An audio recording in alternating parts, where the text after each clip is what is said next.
সিঁদুরের অধিকার, তোমার সিঁদুরের অধিকার।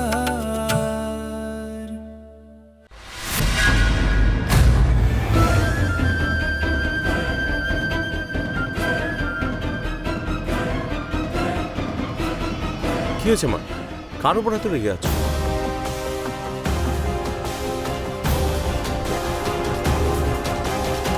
আচ্ছা, পবিত্রা কিছু ভুল করেছে? পবিত্রা কিছু করেনি, তার প্রিয় বোন কামিয়া করেছে।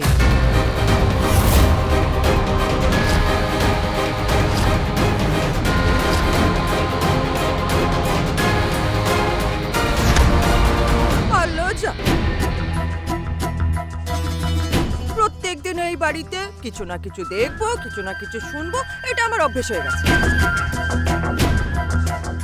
এই বাড়িতে প্রত্যেকদিন একটা না একটা কিছু না কিছু হয়েই চলেছে। ছি, ছি।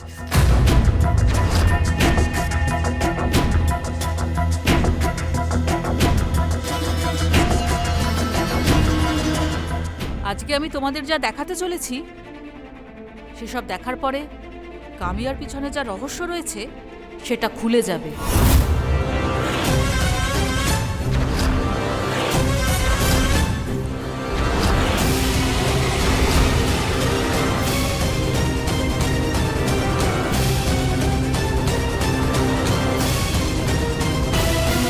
কুন্দন, যাও।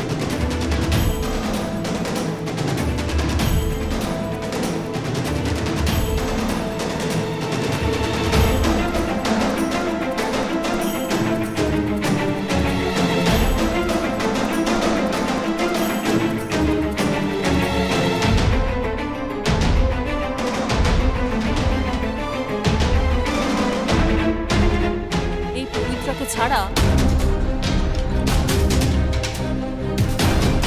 আমরা সবাই মানি যে কামিয়াকে যা দেখে মনে হয় প্রকৃতপক্ষে ও সেরকম নয়।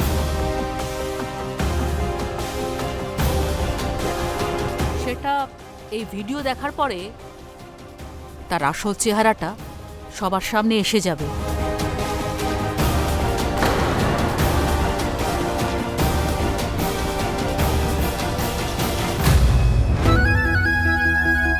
এই বিলাস যদি কাজের মেয়েটার সঙ্গে রঙ্গ তামাশা না করত, এই বিষয়টাকে খোলসা করে দিতে পারলে, তাহলে এই বুড়ির কাছে আজকে আমার অনেক গুরুত্ব বেড়ে যেত।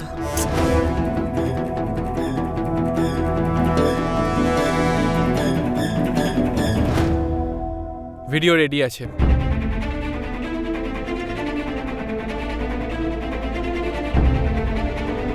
চলো।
এতগুলো টাকা!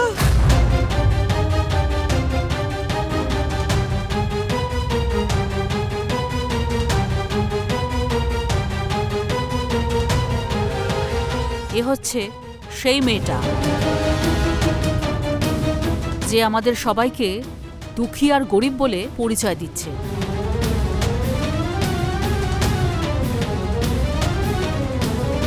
কিন্তু আসলে সে তা নয়।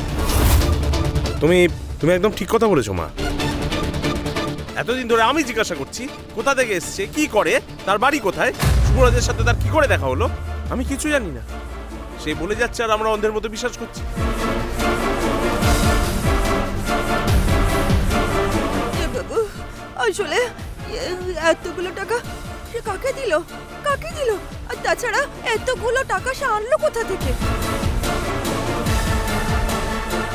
আমার তো মনে হচ্ছে ও দেওর বাবুর থেকে এতগুলো টাকা চুরি করে নিয়ে রেখে দিয়েছিল।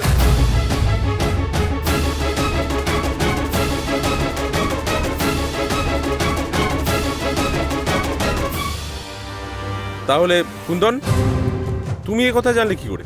আমার সন্দেহ হওয়ার পরে আমি ওর পিছু নিই, আর তারপরে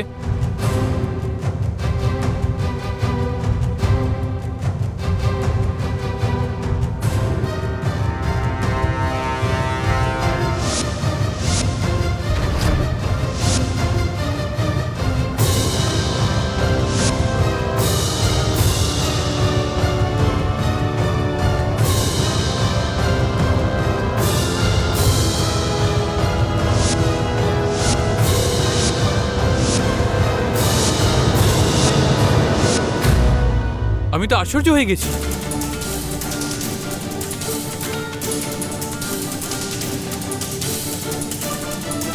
কামিয়া আর যাই হোক না কেন, কিন্তু বেচারি নয়।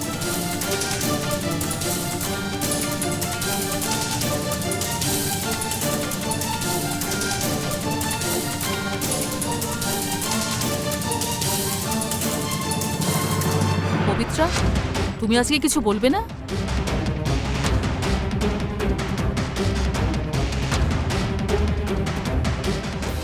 আচ্ছা, নতুন বোনের ব্যাপারে তোমার কিছু বলার নেই?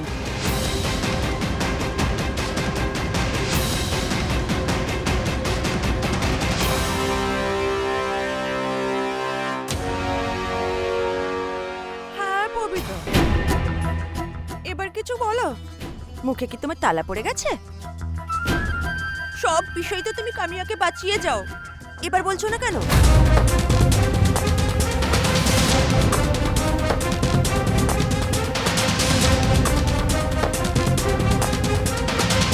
হ্যাঁ, তাকে টাকা দেওয়ার কথা আমি জানি।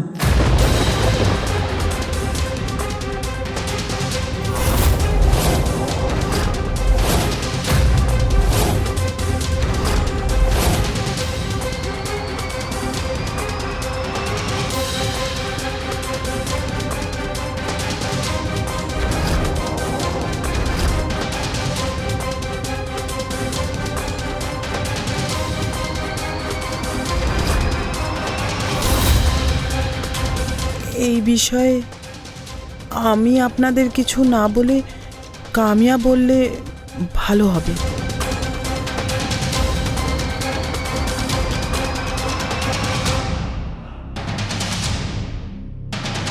কামিয়া, কামিয়া,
সেই ভিডিওগুলো এখনো আমার ফোনে আছে। দিদি যখন বলবে আমি সেই ভিডিওগুলো দিদিকে দেখাবো। দিদি ঠিক করবে কামিয়াকে সে কি করবে।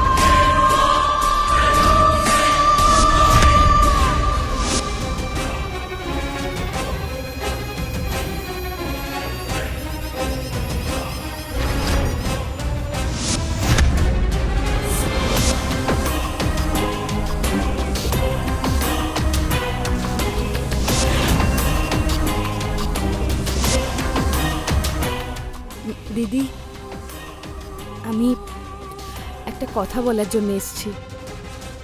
আমার বাবার যখন শরীর খুব খারাপ হয়েছিল, আমি তখন মহাজনের কাছ থেকে কিছু টাকা ধার নিয়েছিলাম, আর আজ সেটা শোধ করার দিন ছিল। তাই আমার কাছে যতটুকু সেভিংস ছিল এখন আর কিছুই নেই। আমি জিজ্ঞেস করতে চাইছি যে আমি বাইরে গিয়ে যদি কোনো চাকরি বাকরি করতাম, না হলে আমার পক্ষে বাঁচাটা খুব সমস্যা হয়ে যাবে।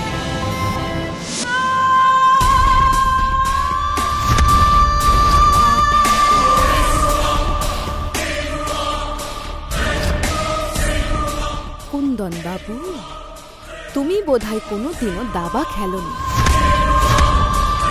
রাজা শুধু একটা ঘরে যেতে পারে, কিন্তু রানী তার ইচ্ছে মতো যে কোনো ঘরে যেতে পারে, যা কিছুই করতে পারে, আর আমি সেটাই করছি। এই দাবা খেলায় আমি তোমাকে করে দিয়েছি চেকমেট।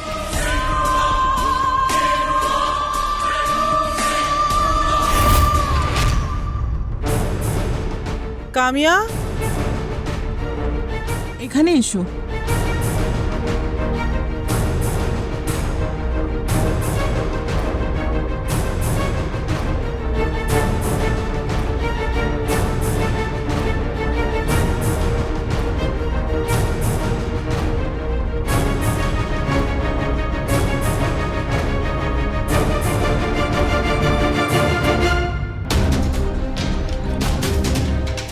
কুন্দন, কোনো মানুষের বিষয়ে কিছু বলার আগে বা তাকে দোষ দেওয়ার আগে তার বিষয়ে আগে ভালো করে জানা দরকার।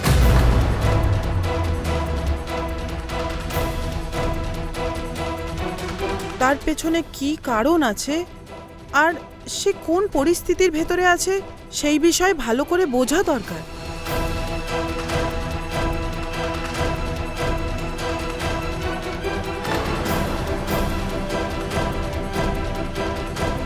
মা, কামিয়াকে টাকা দিতে দেখে আপনারা সবাই তার উপরে সোজা দোষ চাপিয়ে দিলেন।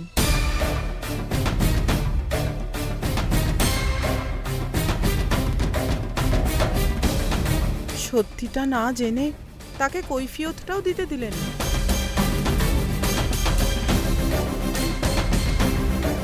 আপনারা সবাই যখন তার উপরে ভুল ধারণা করে ফেলেছেন, আমার দায়িত্ব হচ্ছে সেই ভুল ধারণাটাকে দূর করে দেওয়া।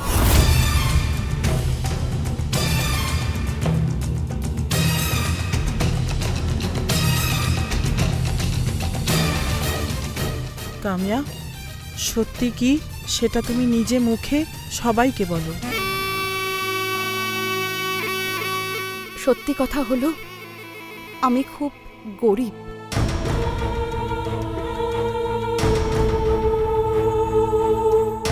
যখন আমার বাবার শরীরটা খুব খারাপ হয়েছিল, তখন আমি মহাজনের কাছ থেকে 13 লক্ষ টাকা ধার করেছিলাম।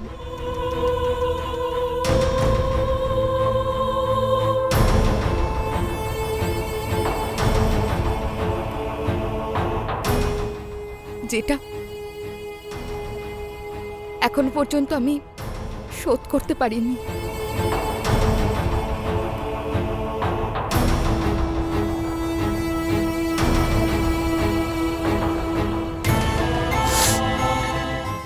সেই জন্যই ও আমাকে বারবার শুধু ফোন করে হুমকি দিচ্ছে।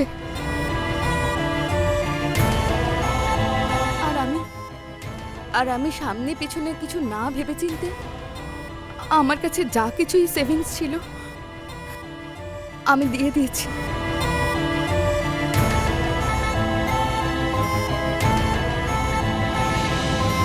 হ্যাঁ,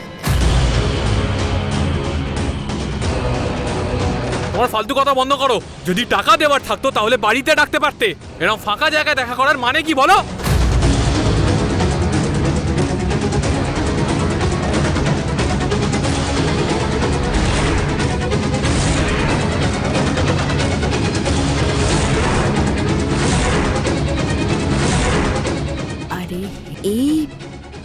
এই কুন্দন তো আমার পেছনে পড়ে রয়েছে। আমি ভাবলাম যে ও ভালো লোক নয়। আমি কোথায় আছি, কেমন আছি, এই সব কিছু না জেনে আমার ঠিক মনে হলো না, সেই জন্যই।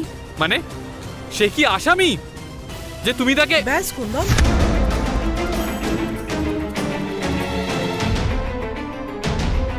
তুই চালে কেন কাকড় খুঁজছিস? যে কথার কোনো মানেই নেই সে কথা বলে কোনো লাভ আছে কি?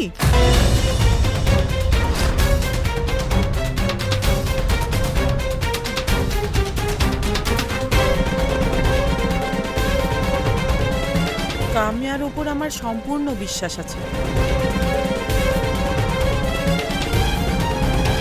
আমি আশা করছি আপনারা সবাই বুঝতে পেরেছেন।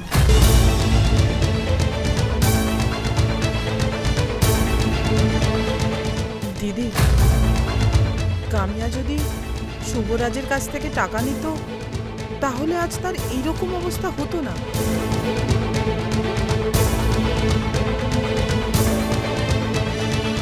এই বাচ্চাটার পেট ভরাতে ও নিজে চাকরি করার কথা কখনোই বলতো না।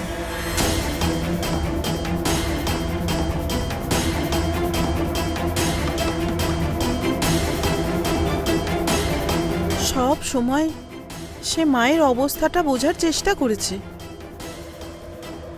যে মা নিজের কোলের বাচ্চাটাকে ছেড়ে দিয়ে বাইরে কাজ করার কথা বলছে।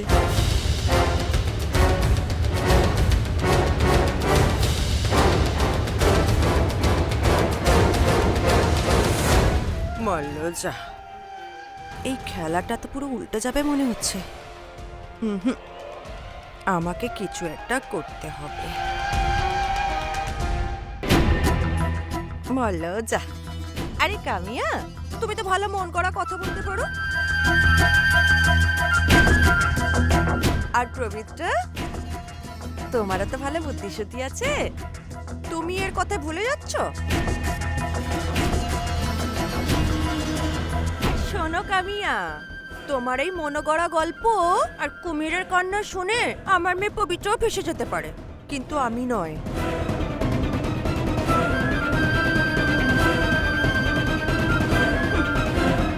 শোনো, এ মিথ্যে বলছে, একদম মিথ্যে কথা বলছে। ধরা পড়ে যাওয়ার ভয়ে এখন বলছে আমি চাকরি করব না। যাও, তার ঘরটা খোঁজো। তার ঘরটা ভালো করে খুঁজে দেখলে সে আমার দেওর বাবুর থেকে কত কত টাকা ঝেড়েছে সব বেরিয়ে যাবে। যাও।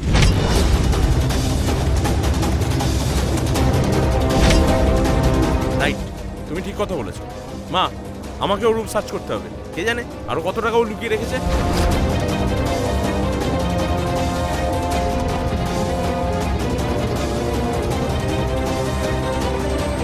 দাদা,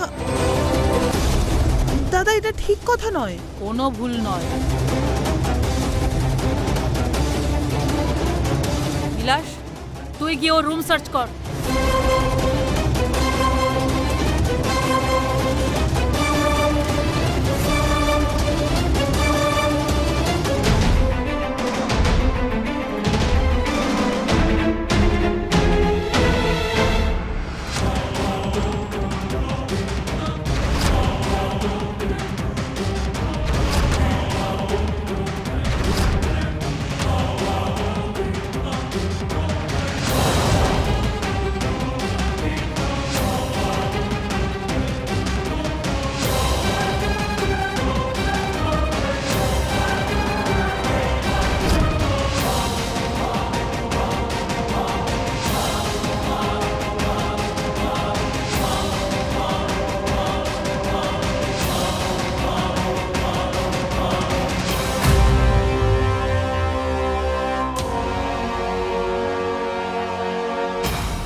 চন্দন, কত টাকা পেলে?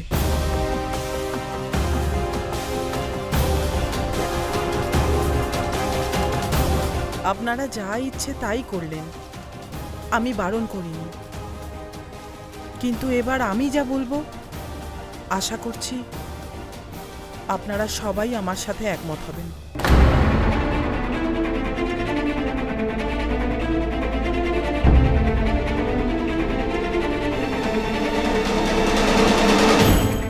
কামিয়ার টাকার দরকার, তার জন্যে আর তার মেয়ের জন্যে। তার এই প্রয়োজনটাকে আমি পূরণ করব।